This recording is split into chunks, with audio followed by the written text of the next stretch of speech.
Welcome back to the Voice of Business podcast.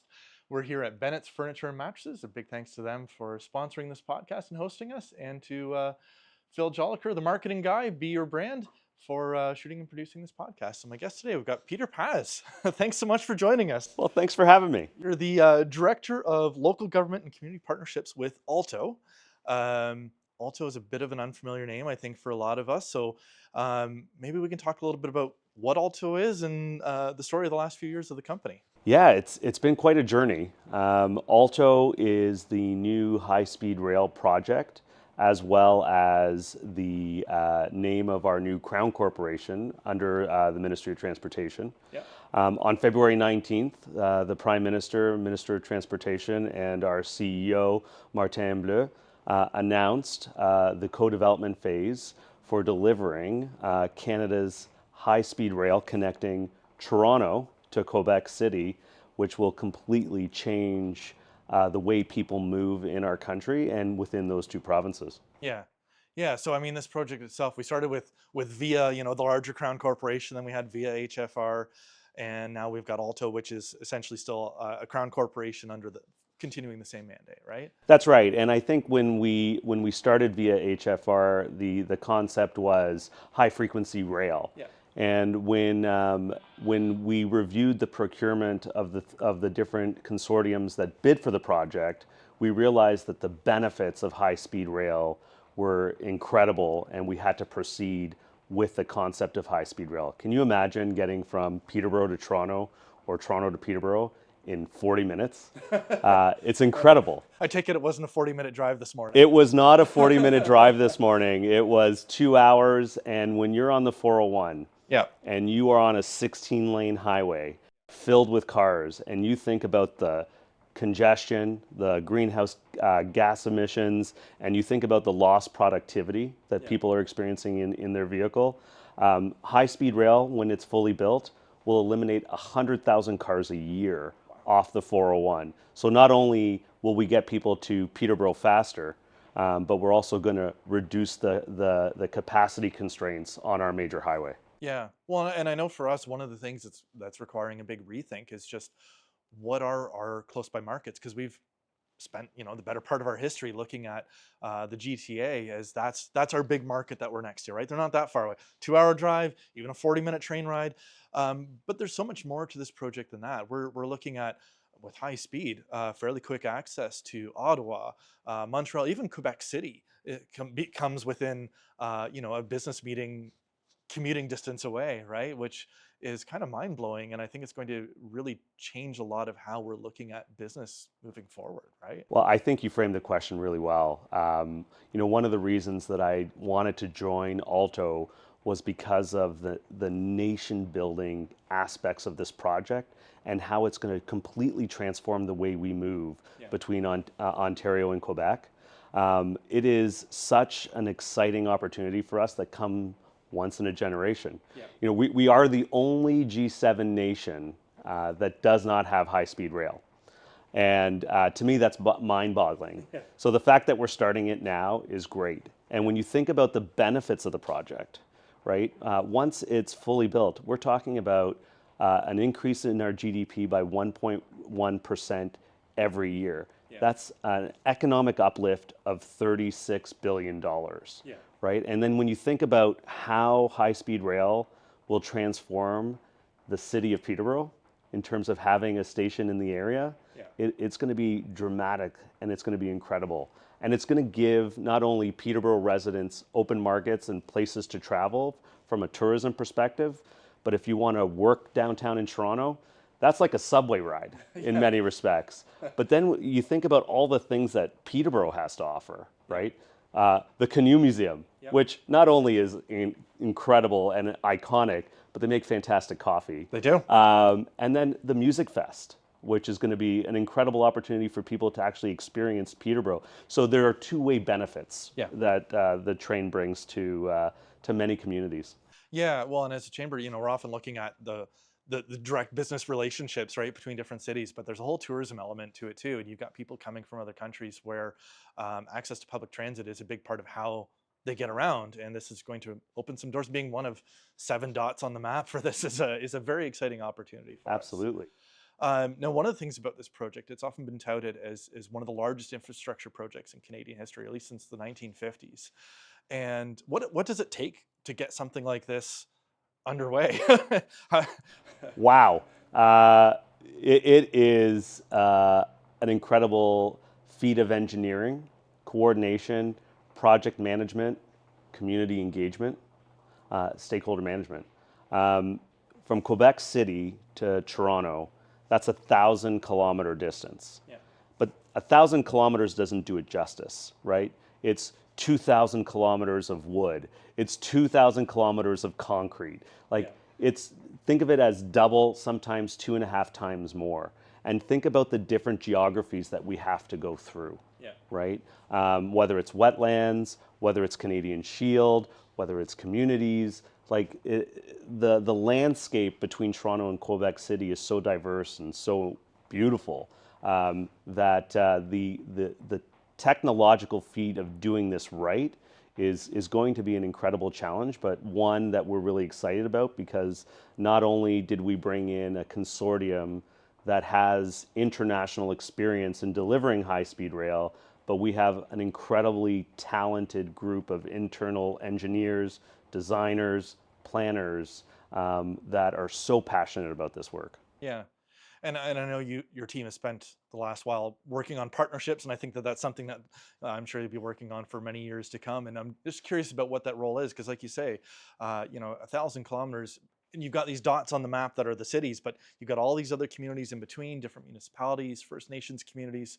Tell us a little bit about what ALTO has been doing to build those partnerships for this project. So one of the things that really gravitated me to Alto was the belief and principle of engaging early and engaging often. And that really resonated with me. It's hard to engage when you already have a line on a map. Yeah. But when you're talking about a project like this from at its conceptual point with communities and having conversations about how do you want to be engaged? How do you want to be involved? That creates a two-way relationship that is critical. And for us, we think about openness, transparency, and respect across all communities. Sometimes you have to have difficult conversations, don't get me wrong. Yeah. But the opportunity for communities to be heard is critical for me and critical for the organization. And you mentioned Indigenous communities. You know, the Williams Treaty, there are 4 communities within the Peterborough area. We know the importance of reconciliation. So for us, the bare minimum is duty to consult. Yeah. We want to go above that, and we want this to be a project that contributes to reconciliation with our Indigenous communities. There are 40 between Ontario and Quebec, and we are working with those individual nations to establish collaboration agreements and find opportunities where they are directly benefiting from such an incredible project. Yeah. Yeah, and when you look at some of the large infrastructure projects that were done many, many years ago, that level of consultation and involvement with all of our communities certainly wasn't the priority that it is today for a company like ALTO to undertake. Well, I would take it one step further. For us, it's not just a priority, it's a cornerstone. Like it is a principle. For us, we're trying to achieve social acceptability of the project from point A all the way to point B. And we take it really seriously. Well, it can't be a community builder or a nation builder without that level of involvement, right? Exactly. Yeah. Maybe tell us a little bit about the public-private partnership aspect of this, because that's been the last few years a good chunk of the focus, right? You've gone through the request for proposals phase, so you had different international consortiums bidding on this, and now you've selected one. You're working directly with them on what this project will look like. What's the private part? What's the public part? Yeah.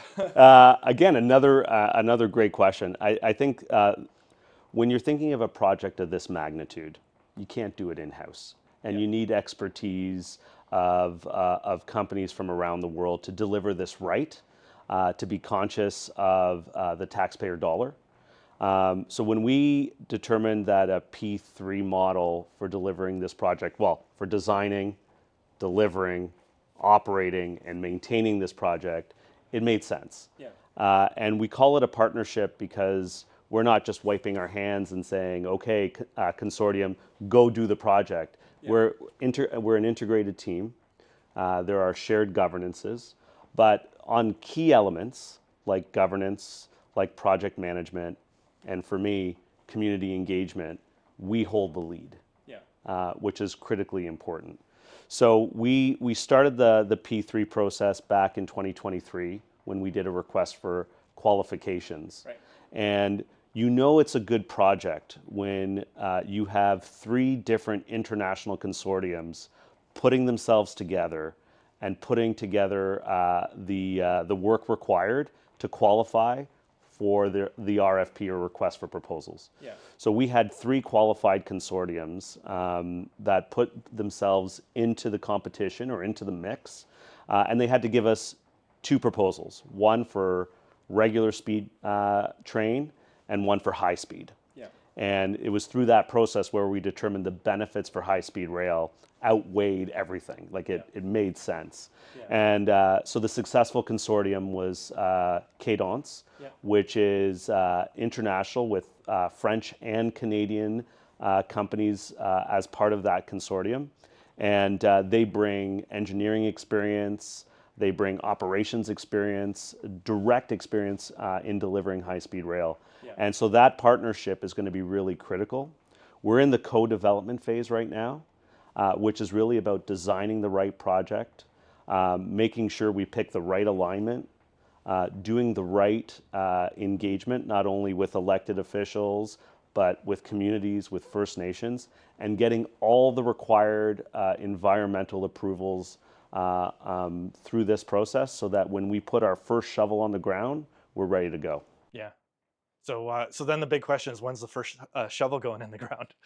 It's a good question. So right now, co-development is 5 years. Yeah. And there's a lot of work to be done. And you've been in co-development since March. Okay. So we are in the early phase, but there's a lot of work to be done in co-development, and I think I can speak for everybody.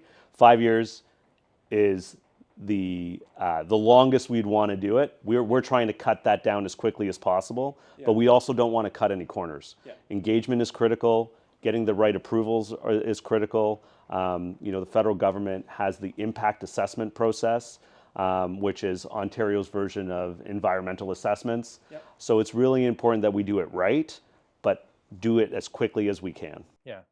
And going back to the level of talent that's been drawn to this project, and when we talk about it locally, we've had different iterations of this project over the years, and so I know sometimes people get a little tired about hearing about rail because we started with a commuter line into Toronto, trying to work with Metrolinx. We had our own organization, Shining Waters Railway, that was run through some volunteers through the chamber, and I don't think it's always appreciated the level of interest and how far down the tracks we are with this project compared to where we've been for the last 15 or so years as we've gone through this, and that we are building this thing. It's coming. It's just a question of when. How Right? quickly we can lay the track.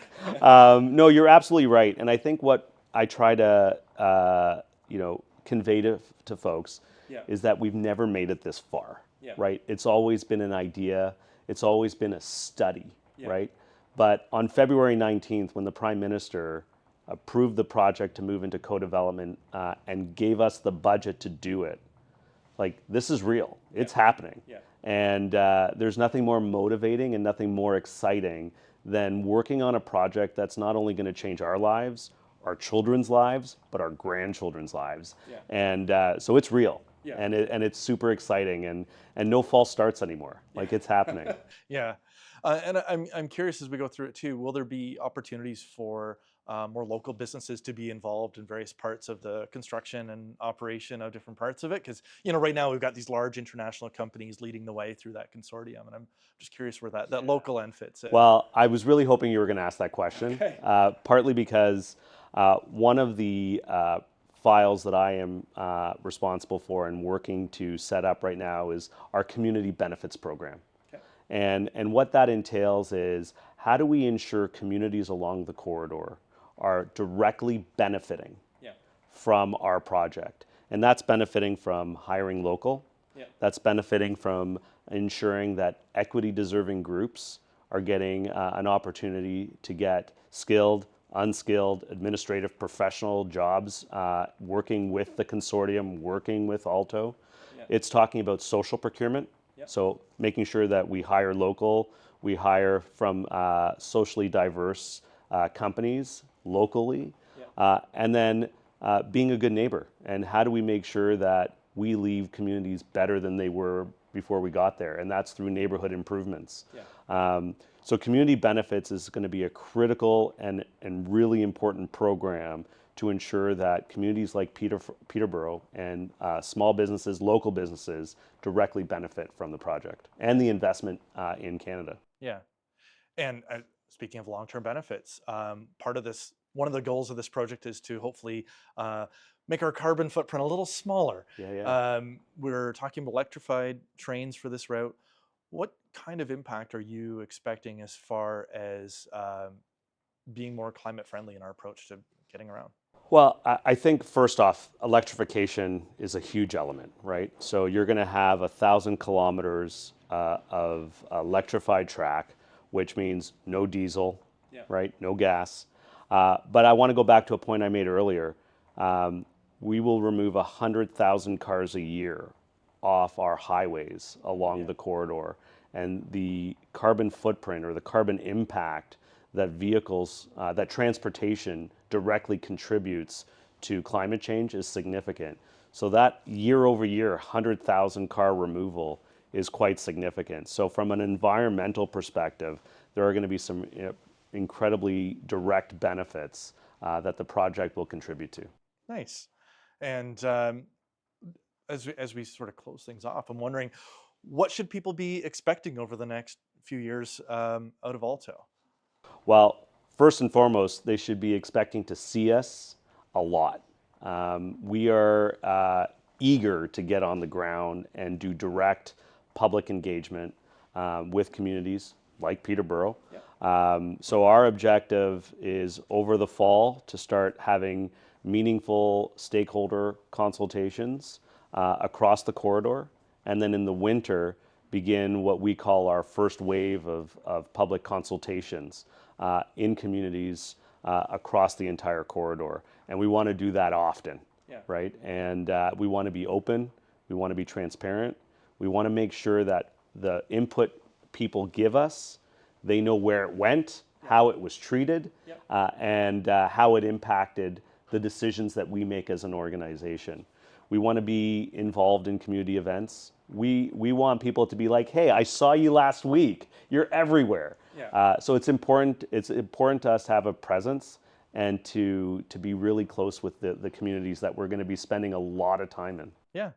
Well, Peter, thanks so much for joining me and talking about one of my favorite subjects here, which is our trains. Thanks so much for joining us on the podcast. Thanks so much, Joel. This has been a lot of fun. Yeah.